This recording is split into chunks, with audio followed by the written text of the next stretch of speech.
जय हिंद दोस्तों, आज हम शुरू करते हैं डेसिमल नंबर्स को।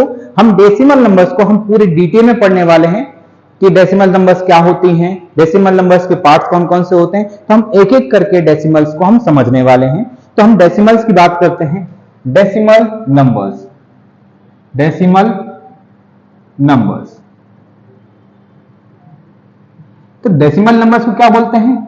दशमलव, दशमलव संख्या। क्या बोलते हैं? दशमलव संख्या।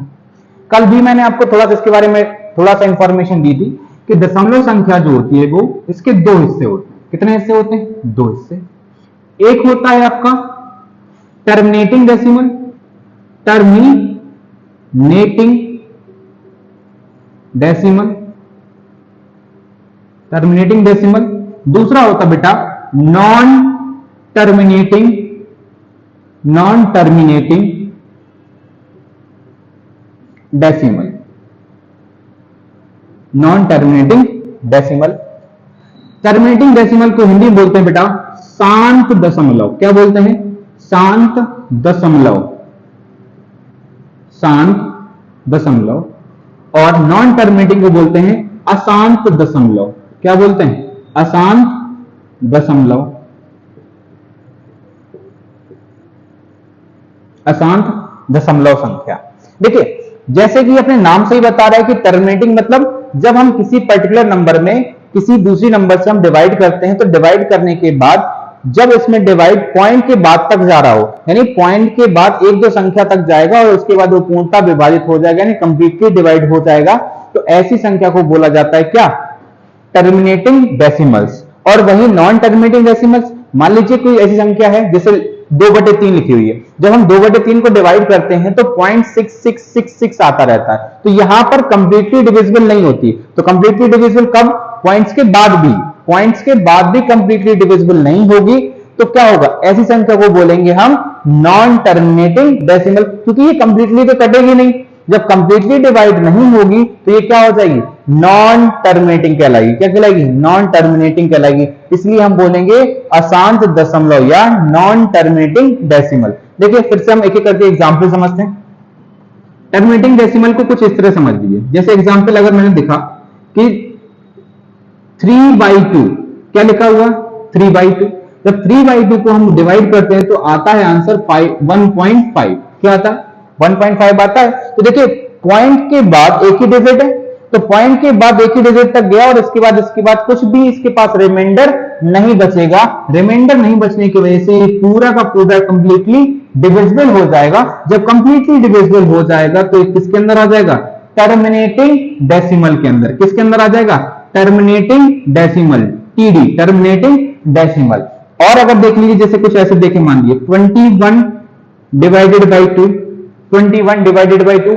जब आप 21 को डिवाइड करते हैं तो आता है 10.5। देखिए, पॉइंट के बाद एक ही डिजिट आ रही है और इसके बाद वो आगे तो बचता नहीं, तो ये भी क्या हो जाएगा? Terminating decimal. तो जब इस तरह का हो कि पॉइंट के बाद एक दो अंक के बाद संख्या पूर्णतः विभाजित हो जाती है, जब संख्या पूर्णतः विभाजित हो जाती है तो इसको बोलते हैं टर्मिनेटिंग डेसिमल। बट क्या है इसमें? क्या होना चाहिए? डेसिमल होना जरूरी है। अब हम बात करते हैं अशांत दशमलव की। तो अशांत दशमलव में अगर एग्जांपल लेना चाहें तो कुछ इस तरह देखिए। एग्जांपल जैसे मैंने लिखा हुआ है 1/3। 1/3 को अगर आप देखोगे तो क्या बनेगा? इसका आंसर आएगा 0.3333। यहां पर हर बार रिमाइंडर क्या बचेगा? 1 बचेगा। और यहां पर रिमाइंडर क्या बच रहा है? 0। देखिए, यहां पर रिमाइंडर कुछ भी नहीं बच रहा ना, लेकिन यहां पर जितनी बार आप डिवाइड करते जाओगे हर बार आपका रिमाइंडर 1 बचेगा और 1 कंप्लीटली डिविजिबल नहीं होता है 3 से, तो हमेशा इसका आंसर 0.333333 ही आता रहेगा। दैट मींस ये संख्या क्या हो रही होगी? पॉइंट्स के बाद बार बार रिपीट होती है। तो रिपीटिंग संख्या को हमेशा हम किससे लिखते हैं? बार से लिखते हैं। किससे लिखते हैं बेटा? बार से लिखते हैं। तो बार अगर किसी संख्या के ऊपर लगा हुआ है, इसका मतलब है वो संख्या बार बार रिपीट हो रही, या फिर वो डिजिट बार बार रिपीट हो रहा होता है। और देखिए, इसे 2/3 लिख दिया तो इसका आंसर आएगा 0.6666, ऐसे करके चलता रहेगा। यानी यहां पे भी क्या रिपीट हो रहा है? यहां पे भी क्या रिपीट हो रहा है? यहां पे 6 रिपीट हो रहा है, तो हमने क्या लगा दिया? बार। देखिए इसमें क्या आ गया, एक तो रिपीटिंग टाइप की संख्या आ गई, दूसरी सर क्या हमेशा रिपीटिंग वाली होंगी, नहीं जरूरी नहीं। मान लीजिए मैंने से कहा 4.173141 ऐसे करके कुछ भी आ रहा, बट चेंज होके आता जा रहा है। बट इसमें क्या हो रहा है, कंप्लीटली डिविजिबल नहीं है, रिमाइंडर कुछ ना कुछ बच रहा है, जिसके वजह से ये क्या हो रहा है, पूर्णतः विभाजित नहीं हो पा रहा है। इसीलिए यहां पर संख्या बदल बदल के आ रही है, परंतु ये किसके अंदर आ जाएगी, किसके अंदर आ जाएगी, ये आएगी नॉन टर्मिनेटिंग डेसिमल के अंदर आ जाएगी। It will come in the non terminating decimals. तो आपने देखा कि इसमें दो टाइप के बन सकते हैं, एक रिपीटिंग और एक नॉन रिपीटिंग। तो यहां पे नॉन रिपीटिंग वाला हो रहा है, यहां पे रिपीटिंग वाला हो रहा है। देखिए शांत दशमलव तो यहां पे शांत पड़ गया ना, कैसे पड़ गया, शांत पड़ गया भाई, इसके बाद तो कुछ हो ही नहीं सकता इसके अंदर। लेकिन हाँ अशांत दशमलव आगे चल करके दो हिस्सों में ब्रेक होता है, एक होता है रिपीटिंग और दूसरा होता है नॉन रिपीटिंग। एक होता है रिपीटिंग और दूसरा होता है नॉन रिपीटिंग। टर्मिनेटिंग की बात देखिए, टर्मिनेटिंग तो खत्म हो गया, क्योंकि जब उसमें कुछ बच ही नहीं रहा तो उसके बारे में बात करना तो बेवकूफी है। इसके बाद बचती है क्या हमारे पास, नॉन टर्मिनेटिंग। तो नॉन टर्मिनेटिंग देखिए पूरी पूर्णता विभाजित तो हो नहीं रहा, तो इसी को हम दो कैटेगरी में बांट देते हैं, कहते हैं क्या, अशांत दशमलव, अशांत दशमलव, अशांत दशमलव, यानी कि इसको बोलेंगे non terminating, non terminating decimals, non terminating decimals. ठीक है, अब नॉन टर्मिनेटिंग डेसिमल्स जैसे मैंने पिछली क्लास में बताया था आपको कि नॉन टर्मिनेटिंग दो टाइप के हो सकते हैं। एक होगा आपका क्या, एक होगा आपका, पहला होगा आपका रिपीटिंग, रिपीटिंग, रिपीटिंग डेसिमल्स, और दूसरा होगा बेटा non repeating, non repeating decimals. ठीक है, पहला होगा रिपीटिंग डेसिमल, दूसरा होगा नॉन रिपीटिंग डेसिमल।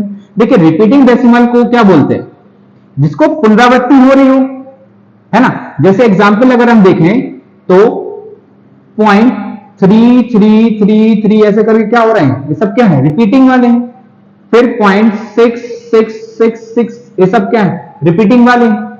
लेकिन अगर हम इसके अपोजिट जाते हैं तो नॉन रिपीटिंग डेसिमल्स की बात करते हैं, तो नॉन रिपीटिंग डेसिमल्स का एग्जांपल देखें तो बनता है 1.23142 ऐसे कर करके डिफरेंट डिफरेंट नंबर्स या डिफरेंट डिफरेंट डिजिट्स आ रहे होंगे, तो वो क्या कहलाएंगे, नॉन रिपीटिंग डेसिमल्स कहलाएंगे।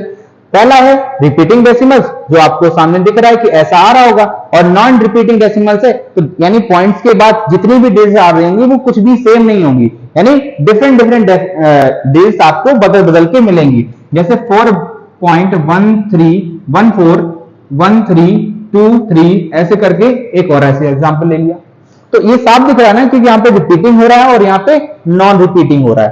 पर ये क्या है, नॉन टर्मिनेटिंग डेसिमल ही अंदर है, दोनों के दोनों क्या है, नॉन टर्मिनेटिंग डेसिमल है। देखिए अब कोई कहेगा रिपीटिंग डेसिमल को क्या कहते हैं, इसी रिपीटिंग डेसिमल को एक और नाम दिया जाता है जिसको बोलते हैं बेटा रैशनल नंबर। क्या बोलते हैं, रैशनल नंबर। तो नॉन टर्मिनेटिंग में पहला है रिपीटिंग डेसिमल, इसी को बोला जाता है रैशनल नंबर, यानी परिमेय, परिमेय संख्या। क्या बोलते हैं, परिमेय संख्या। सर इसको बोलते हैं परिमेय संख्या, यस। रिपीटिंग डेसिमल्स को आप बोलते हैं rational number. Sir rational number क्या होती है फिर, देखिए रैशनल नंबर जो होती है ऐसी नंबर जिसको हम p बाई क्यू के फॉर्म में लिखते हैं। किसके फॉर्म में लिखते हैं, p बाई क्यू के फॉर्म में लिखते हैं, लेकिन यहां पर q कभी भी जीरो नहीं होता है। अगर q जीरो हो जाता है, अगर डिनोमिनेटर आपका जीरो हो जाता है तो इनफाइनाइट आंसर आता है, यानी p अगर कुछ भी हो जाए चलेगा, लेकिन q अगर जीरो हो गया तो पूरी की पूरी वैल्यू क्या बन जाएगी, इनफाइनाइट, तो फिर वो नंबर के अंदर नहीं आएगी। तो हमेशा याद रखना है कि p और q की वैल्यू क्या होनी चाहिए, p तो चल जाएगा लेकिन q कभी भी जीरो नहीं होना चाहिए। q never be zero, q does not equal to zero. तो p और q क्या होंगे यहां पे sir, where p and q Q are integers, where P and Q are integers, जहां पर P और Q क्या है, इंटीजर्स, यानी क्या होंगे, पूर्णांक होंगे, क्या होंगे, पूर्णांक होंगे, क्या होंगे, पूर्णांक होंगे। तो रेशनल नंबर क्या हुए, जो नॉन टर्मिनेटिंग डेसिमल के अंदर रिपीटिंग डेसिमल्स होते हैं उनको बोलते हैं रेशनल नंबर। रेशनल नंबर मतलब P बाई Q के फॉर्म में जिस नंबर को लिखा जाता है उसको बोलते हैं रेशनल नंबर, यानी परिमेय संख्या। अगर हम इसके एग्जांपल देखना चाहें, समझिए, जैसे मैंने लिख दिया T 2/3, तो ये P बाई Q के फॉर्म में लिखा हुआ है। 2 क्या है, 2 हमारा इंटीजर है कि नहीं, बिल्कुल है। 3 हमारा इंटीजर है ना, क्या 3 हमारा 0 है, नहीं, क्योंकि Q कभी भी 0 नहीं होना चाहिए, तो इसकी वैल्यू निकल के आएगी 0.6666। तो ये क्या रिपीट हो रही है, ऑब्वियस सी बात है सर, रिपीट हो रही है, और इसके ऊपर हम बार लगा सकते हैं, यानी कि ये नंबर किसको डिनोट कर रही है, ये नंबर डिनोट कर रही है बेटा रेशनल नंबर को। किसको डिनोट कर रही है, रेशनल नंबर को। किसको डिनोट कर रही है, रेशनल नंबर को। ठीक है, तो रेशनल नंबर की डेफिनेशन क्या हो गई, अगर किसी नंबर को हम P बाई Q के फॉर्म में लिख सकते हैं तो वो नंबर क्या होगी, रेशनल नंबर होगी, यानी परिमेय संख्या होगी। लेकिन कंडीशन क्या है बेटा, यहां पे Q कभी भी 0 नहीं होना चाहिए। ये बात समझ में आ गई। अब बात करते हैं नॉन रिपीटिंग डेसिमल्स की। आप खुद दे रहे हैं यहां पर कोई भी डिजिट इसके बाद रिपीट नहीं हो रहा, हर एक डिजिट के बाद दूसरा डिफरेंट डिजिट आ रहा है, तो अब इसको हम क्या बोलेंगे, देखिए इसको भी हमने एक नया नाम दिया है जिसको बोलते हैं इर्रेशनल नंबर। क्या बोलते हैं, इर्रेशनल नंबर्स। क्या बोलते हैं, इर्रेशनल नंबर्स बोलते हैं। अब इर्रेशनल नंबर को क्या बोलते हैं, अपरिमेय संख्या। क्या बोलते हैं, अपरिमेय संख्या। क्या बोलते हैं, अपरिमेय। इर्रेशनल नंबर क्या होती है, जिसको हम P बाई Q के फॉर्म में नहीं ले सकते, इसको क्या बोलते हैं, इर्रेशनल नंबर। अब इसके अंदर जो वैल्यूज होती है कुछ इस तरह होती है, जैसे √2, √3। अब √2 की वैल्यू होती है 1.414, इसकी एग्जैक्ट वैल्यू होती है, लेकिन इसमें कुछ भी रिपीटेशन नहीं होता है। ऐसी √3 की वैल्यू होती है 1.732, इसमें भी कुछ भी रिपीटेशन नहीं होता है। तो क्या देखा आपने, इसमें वैल्यू एग्जैक्ट होती है, बट यहां पे डिजिट के बाद, पॉइंट के बाद अलग अलग डिजिट्स आती हैं, तो इस वजह से इसके अंदर आ गई नॉन रिपीटिंग डेसिमल के अंदर। नॉन रिपीटिंग डेसिमल को ही बोलते हैं इर्रेशनल नंबर।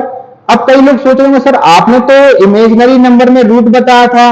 अरे भाई बताया था, लेकिन उस रूट के अंदर माइनस भी लिखा था, उस रूट के अंदर माइनस भी लिखा था।